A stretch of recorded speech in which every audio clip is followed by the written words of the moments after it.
Welcome to Torker. Today, I'm out with Dravin Groove to take a look at his LP-F build. Hey, what's up? So, in this video, we're going to be breaking down all the parts that he used and the inspiration behind each of them. All right, let's check it out.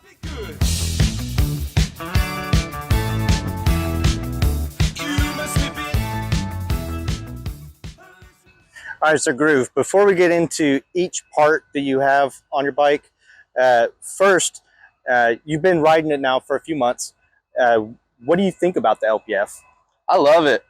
The geometry is up to par with my riding style. It's very well-rounded, all-terrain vehicle, if you will. Street park dirt, you can ride anything on it. So I've been really enjoying it. Yeah, one of the good things about being a sister brand with Supercross is we have the Supercross Passion. And whenever the Passion first came out, Supercross had like Kevin Peraza, Chris Fox, Larry Edgar, and then like even Eddie Fiola was the freestyle manager back then. So they knew what they were doing whenever they came up with the geometry, and we get to borrow that geometry and just kind of pull it over. So it wasn't just like a, here, just let's throw something out there and see how it goes. Right. So, but it has been a good frame for you so far. Oh yeah. Yeah. All right. So, kind of getting into the parts now, or actually, I'll start out with the parts that aren't there. So you're running brakeless. I see you even still have the fork on. You didn't swap over to a fork that is a brakeless fork. Like you still have the bosses. So what's up with that? Well, no brakes yet, but maybe eventually down the road. I'm still pretty young. That's what all the kids do. Yeah. No, not really. It's the hip. Yeah, exactly. It's the hip thing to do, with freestyle. But eventually, over time, I'll probably put brakes on. Yeah. So you're leaving the option there. Whenever something comes up, you could throw your brakes on if you want to. Yeah. But it seems pretty easy. Yeah, exactly. Yeah. So, kind of continuing with what's not there is you mostly ride street, and a lot of street riders, they're grinding stuff all the time, but you don't have pegs. Nope. What's going on, man? So, for the record, I'm not a pegless rider. Okay. I definitely grind on pegs. Just when I build up a bike, I prefer not to put pegs on right away because I don't want to scratch this beauty up. And I like to get a feel for it without pegs because, it's BMX and we're on the Torker. It helps you kind of diversify too, exactly. Right? Like if you have pegs, obviously you're just going to go straight to peg tricks and stuff. And recently you posted a clip of you doing, I think it was a can pedal grind to 180 to half cab. Yeah. Like crazy combo, but it's something you wouldn't have been able to do if you had pegs on. Right, exactly. If I didn't have pegs, I probably wouldn't have got that trick on film. But yeah, I plan on putting pegs on eventually. Right now, I just don't have the hub guards for it, and I'm not trying to get it scratched up, but I've already got a few scrapes on my plastic pedals and cranks, so we're getting there. You might be getting close to... Yeah, we're getting close. Right, well, it's a good thing that you are Torker's first freestyle rider in decades. Right. I'm sure that you have a couple other frames kind of waiting there for you. Yeah. True that. So later on down the line, you'll probably be seeing me grinding with pegs on the Torker. Yeah, right on. So now the parts that you do have there, I'm just kind of looking around. I noticed like your wheels, your bars, your pedals. You have Fit and S&M. What made you decide to go with the Fit wheels, S&M bars, the S&M pedals? Yeah, figured I'd just keep it in the family. Try to support American-made bike brands. So, yeah. Yeah, and Muller's a friend of Torker and Supercross. We do work with him too, so it's cool to help support the brands that support us. Yeah. So very cool. So your cranks, I noticed you're not running the Torker cranks. Right. You're running something that for me, coming from mid school, is pretty pretty reminiscent. So I remember the power bites back in the day. These are the hollow bites, though, right? So the Primo hollow bites. So why did you choose those for your build? Oh yeah, so I got nostalgia factor 9000. Fun fact, my first 20-inch setup had Primo hollow bites on them, so they just really sentimental to me. You know, I just really like how they look. They look different, and it kind of pairs well with with the whole kind of aesthetic that I'm going for. Yeah. Trying to bring it full circle, old school, new school, mid school, whatever. I just really think it brings it all together. And yeah, I got some Torker cranks, and those are, you know, coming along the way on my next build, I'm thinking. Awesome. Because I might as well just keep on riding these till, you know, I break them or just can't ride them anymore. So yeah, while you're doing the pedal grind, yeah, exactly, and grinding across the ends, right? Because I'm pretty picky about that. I don't like scratching my stuff up, but right. Well, we'll get you more cranks if you scratch them up. Well, sweet, thank you. So your sprocket, it looks like a Trans Am wheel down there, which I think is pretty appropriate for the Torker era. What made you pick that one? Man, I just really like the full sprocket guard. I mean, if I didn't run that, I'd probably be bending my sprocket for sure. Yeah. And you know, pegs or pegless, it's just really nice. I got the 28 tooth, 9 in the back. Man, and just look at that gold. Yeah. You know? Yeah, it really fits. Really, this whole setup, it really came out just exactly how I had in mind. Yeah. And I really like the way it looks. You know, not too much gold. I'm not trying to be too flashy. Yeah. I'm not all like bling bling, because the chrome look with just a little gold accent. Yeah. I like that. Oh, so. yeah. On the stem, you're running the, let me pop your pad off there. So you got the Ultra 4, and it looks like you got a Jesus on board there with you, looking over you. Yeah. So you're running the Torker Ultra 4. What do you think about that for a freestyle stem? I think this is a nice beefy stem that's not going to move on you. We're not sacrificing weight here. Yeah. But it looks really cool. I really like whatever you call that right there. It just the split cap design. Yeah, exactly. Yeah. So I like it. I haven't had any problems with it. And you look at it and you just kind of know you're not going to have any problems with it. Yeah, nice and beefy. Exactly. You know, some of them, they're a little bit too hogged out. Yeah. And you know, the caps will start to flex and let your bars move and stuff. Yeah, man. It's light and it's beefy. We took a lot of the weight out by putting the hole through the bottom of it. Right. So it looks like it might be heavy, but it's actually a pretty light stem. So let me go ahead and snap your pad back. But while I'm doing that, not many guys riding freestyle have pads on their bike. Why did you decide to throw the pads on? Man, you just got to. It really completes the look.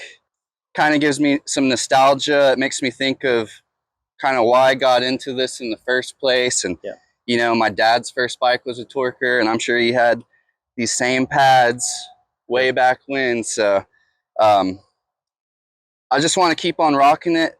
People really seem to like it. I've been getting some good compliments about it. Yeah. I mean, I'd much rather hit this than a crossbar. Right. You know, with my teeth, I'm not trying to bust my teeth out. So yeah, and I've done a knee to the stem before. Yeah. That seems like that'll help out quite a bit there. Exactly. Too. So when you have the stem pad with this stem as a combo together, it's the perfect combo, because you don't have to worry about ramming your knee into that. Yeah. You know, it's perfect. So same with the top tube pad. It's a good set. Yeah, and I've been seeing a lot of videos lately of you doing a surfer. So like you do the if you don't already know, Groove is a coach for the interscholastic school leagues around here in Tulsa. So he goes to schools and he does like little demos for them, tries to get them kind of infected with BMX early. But I've seen you doing the surfers, and it looks like the pads kind of help stay up there. Definitely. They're quick little demos, like less than 5 minutes. There's no ramps involved. Yeah. So I'm really just out there trying to, be a freestyle purist and just do what I can. No pegs, no brakes, but I'm still making it happen. Yeah. And yeah, definitely the pads come in handy. And yeah, I think the kids think it looks cool. So yeah.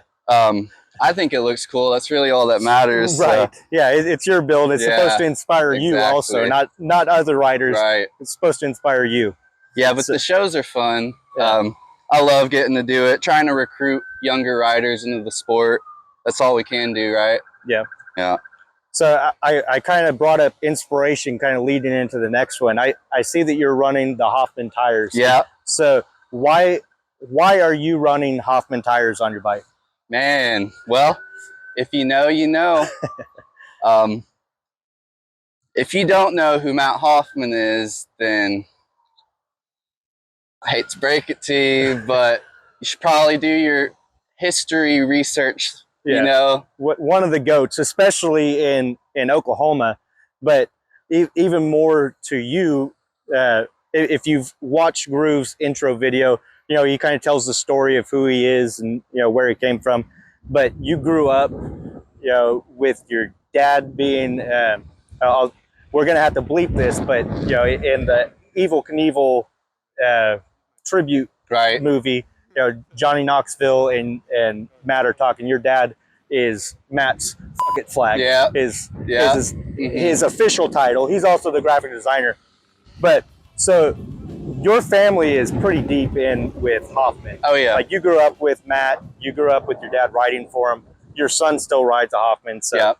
You know, until he gets a Torker. Until he gets a Torker. Yeah. So but yeah. Honestly, these tires, I'm really stoked that they exist in the first place because they were put away.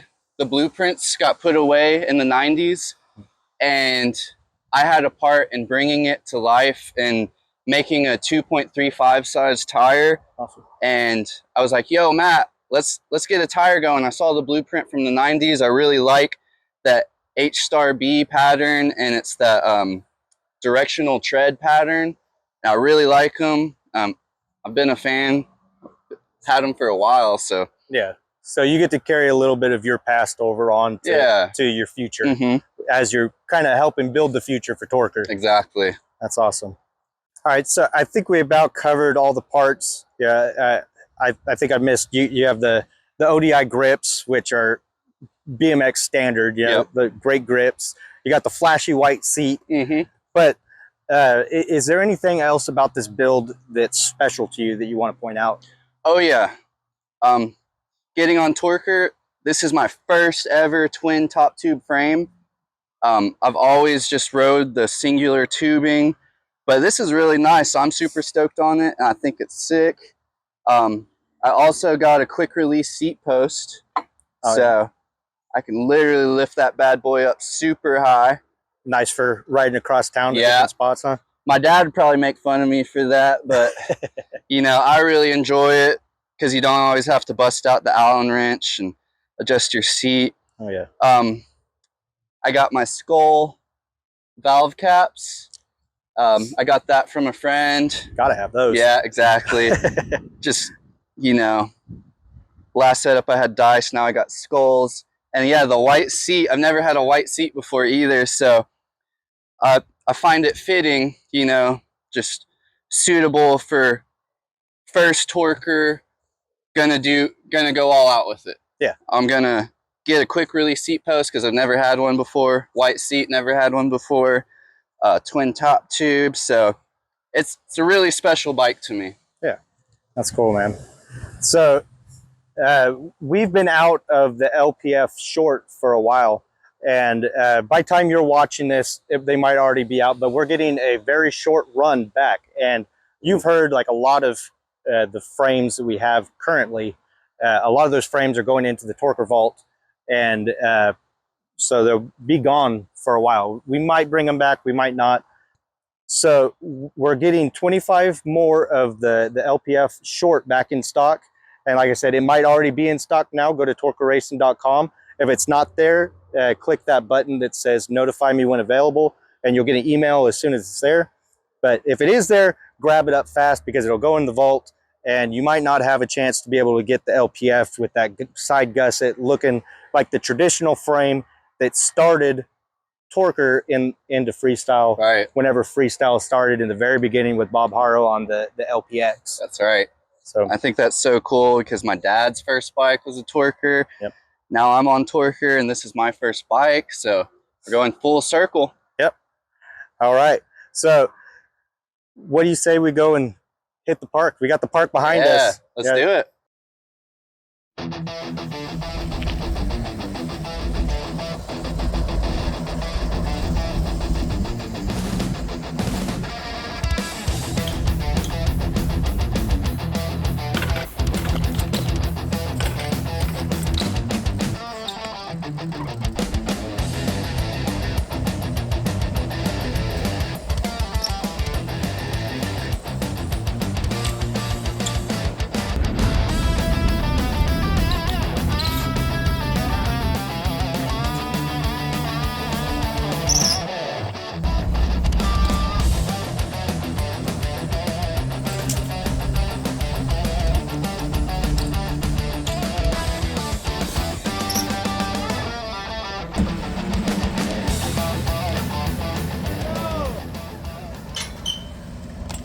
All right.